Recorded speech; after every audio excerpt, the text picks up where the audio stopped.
Don't waste your time showing her diamonds. She can't even afford the box they come in. My mother's voice sliced through the air like glass. The boutique went quiet.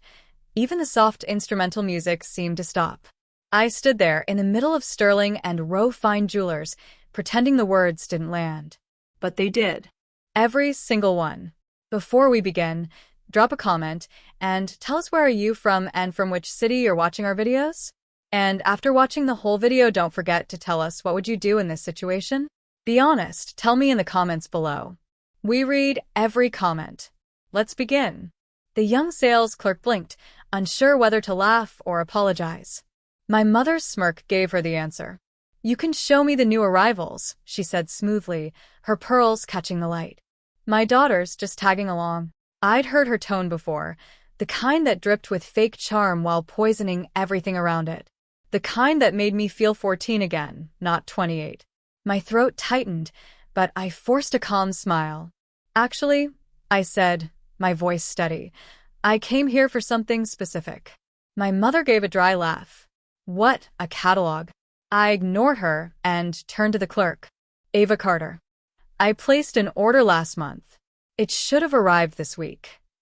Before the poor clerk could respond, the boutique manager appeared, sharp suit, confident stride, the kind of man who carried authority in his silence. He stopped when he saw me. His face lit up. Ms. Carter, he said warmly, we've been waiting for you.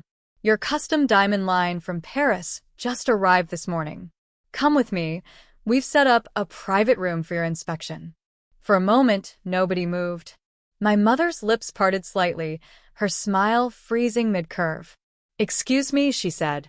There must be some mistake. The manager shook his head. None, ma'am. Ms. Carter is one of our private clients. Her designs are exclusive to the Laurent collection. The clerk's jaw dropped.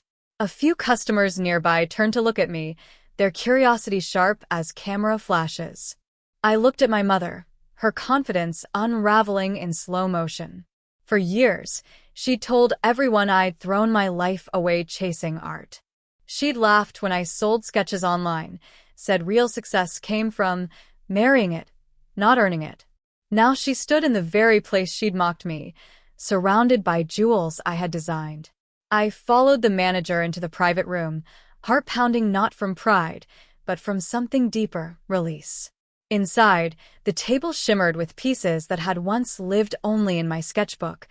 Delicate curves, hand-cut stones, and the small engraved signature, AC.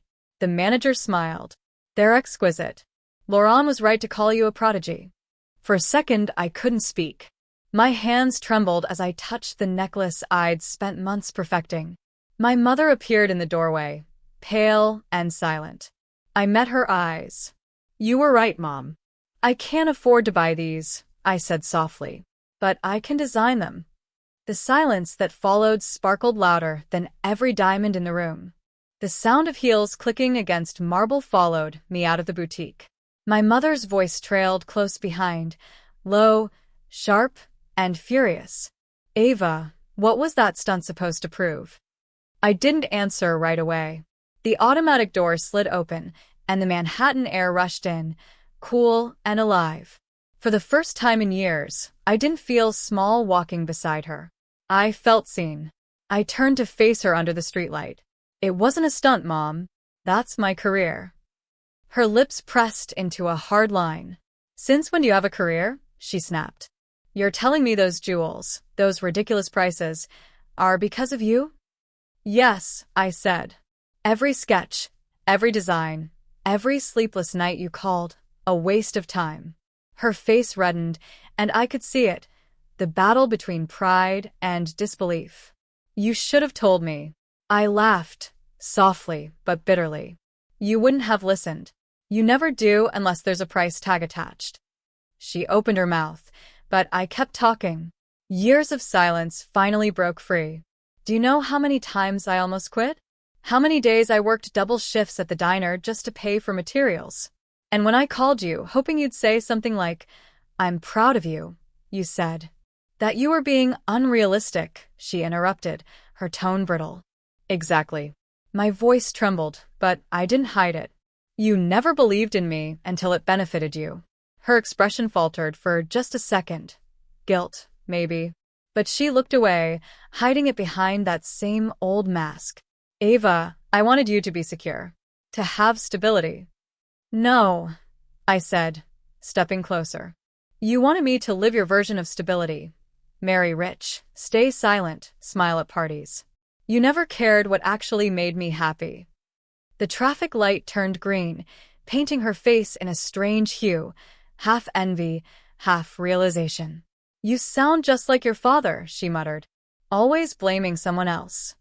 That name was a punch to the chest. Dad believed in me, I said quietly. He supported my art until the day he died. You erased that part of him because it didn't fit your perfect picture. Her jaw tightened. She didn't respond. For once, words failed her. I took a slow breath and started walking toward the curb. You know, Mom, for years, I thought success would make you love me differently. But it won't. And that's okay now. She followed, her heels clicking faster. Ava, wait. Don't walk away like this. I'm not walking away, I said, turning back to her. I'm walking forward. Her face fell. Maybe for the first time, she saw me not as her daughter, but as a woman who no longer needed her permission to shine. Before I got into my car, she called after me one last time. Ava, everyone was staring at me in there. You humiliated me. I paused at the door, hand on the handle, and met her eyes. Now you know what it feels like. The city swallowed her silence. As I drove off, tears blurred the skyline. Not of sadness, but release. The weight I'd carried for years finally lifted, piece by piece, like broken glass swept from a floor. In the rearview mirror, the jewelry store lights glowed behind me, sparkling like a reminder. Sometimes, the most beautiful revenge isn't revenge at all. It's rising where they said you couldn't. And I wasn't done rising yet. 2 months later, I stood in front of a floor-to-ceiling window overlooking the Paris skyline, my reflection caught between sunrise and city lights. The Eiffel Tower glimmered faintly in the distance, and behind me, the showroom buzzed with excitement. It still felt unreal. My debut collection, Lumiere by Ava Carter, was about to launch at Laurent's annual fashion gala.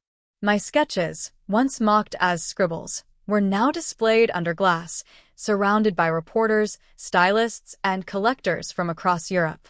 But what none of them knew was that behind every diamond, there was a memory of struggle. As I adjusted the clasp of a necklace, one I designed after my father's death, I heard my assistant, Mia, rush in with wide eyes. Ava, you won't believe who just RSVP'd late to the gala. I smiled faintly. Let me guess, another critic? She shook her head, holding out a card. Linda Carter, your mother. My heart stopped for half a beat. What? She called the main office, Mia said cautiously. Said she's flying in tonight. Apparently, she told the staff she's your manager. I let out a slow breath, my pulse tightening. I shouldn't have been surprised. For someone who spent years downplaying my success, my mother had an uncanny ability to show up the moment it shone too bright to ignore. That evening, the gala hall glimmered like a dream. Cameras flashed. The air was heavy with perfume and money. And yet, I felt grounded, not like the girl who used to shrink beside her mother, but like the woman who had finally built something that couldn't be taken away. Then she appeared. Linda Carter entered the room draped in a gown that screamed old money, emerald silk, diamond earrings that didn't quite match her expression. Her eyes scanned the crowd until they found me. For a moment, neither of us moved. Then she smiled that polished smile I'd grown up dreading. Ava, she said, reaching out, you look stunning. The papers are calling you the next big thing in luxury design. I suppose I should start saying, I always knew you would make it. I looked at her hand, then at her. Funny, I said calmly. You once said my designs would end up at flea markets. Her smile didn't waver, but her eyes did. I was wrong, she said quickly, lowering her tone. We all make mistakes. But tonight isn't the time for grudges. Everyone here knows we're family. Let's just act like it. Her words hit harder than she realized. Act like it. That had been her mantra my whole life. Act happy, act perfect, act successful. Never be real. I straightened. I don't need to act anymore, Mom. Before she could respond, the announcer's voice echoed through the hall. Ladies and gentlemen, please welcome Ava Carter, designer of this year's exclusive Lumiere collection. Applause erupted. Flashbulbs exploded. My name filled the room, louder than her judgment ever had. I walked up to the stage, heart pounding in rhythm with the applause. From up there, I saw her, standing still, tears glimmering just under the surface of her pride. When I spoke, I didn't look away. This collection is dedicated to anyone who was ever told they weren't enough. Sometimes, the people closest to us can't see our light until it blinds them. Gasps, then silence. Cameras zoomed in, and my mother lowered her gaze.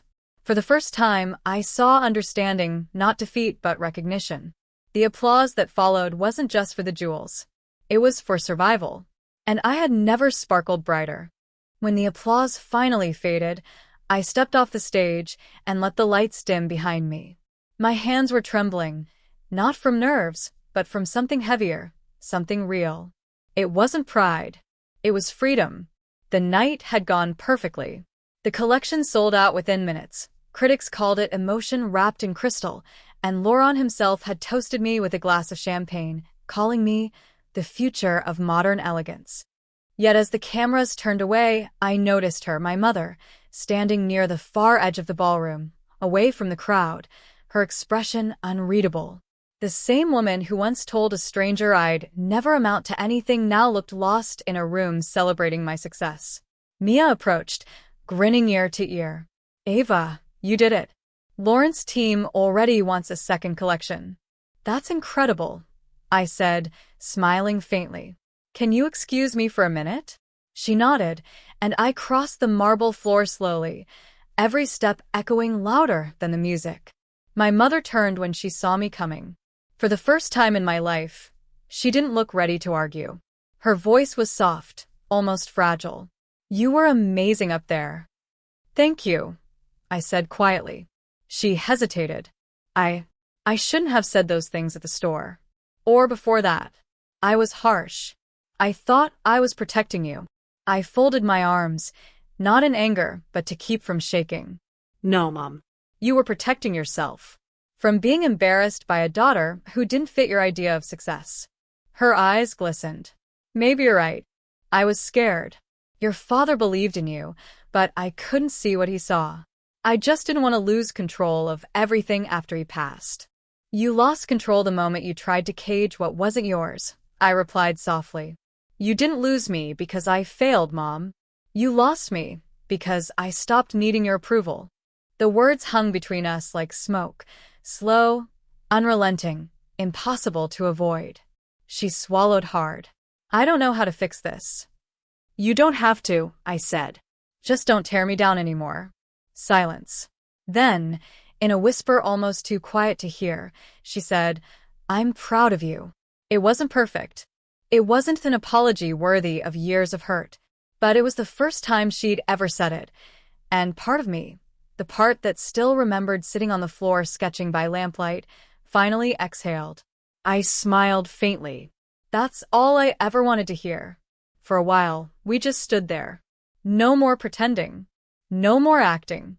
Just two women, one learning how to let go, the other learning how to love from a distance. The gala slowly wound down, guests filtering out into the Paris night. I slipped onto the balcony overlooking the Seine, the city lights glittering like the diamonds that had changed everything. Mia joined me, holding 2 glasses of champagne. To your first collection, she said, clinking mine. I smiled. And to the last time I ever let anyone make me feel small. She laughed softly. That's the Ava I know.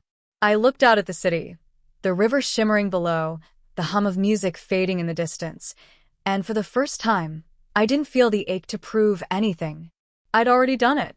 When I returned home to New York a week later, there was a letter waiting for me. No return address, just my name in elegant handwriting. I opened it carefully. Inside was a simple card. For every diamond you create, remember, you're the rarest one of all. Love, Mom. A single tear rolled down my cheek. Maybe she was changing. Maybe not. But it didn't matter. I'd already learned the most valuable lesson, that some people will never see your worth until the world does first. That night, I locked my studio, dimmed the lights, and stared at the sketches pinned across the wall. Each one was a piece of my past. Rejection, struggle, resilience, turned into beauty. I whispered to myself, "You did it, Ava. You did it without them." And somewhere deep inside, it finally felt true. Outside, New York glittered like Paris had, not because of the lights, but because I could finally see my own reflection in them. Not as someone's daughter. Not as someone's disappointment. Just me. A designer. A survivor. A woman who learned that sometimes the best revenge is simply becoming everything they said you couldn't be. As I walked to the window, the moon caught the edge of one of my newest designs, a ring shaped like a teardrop of light.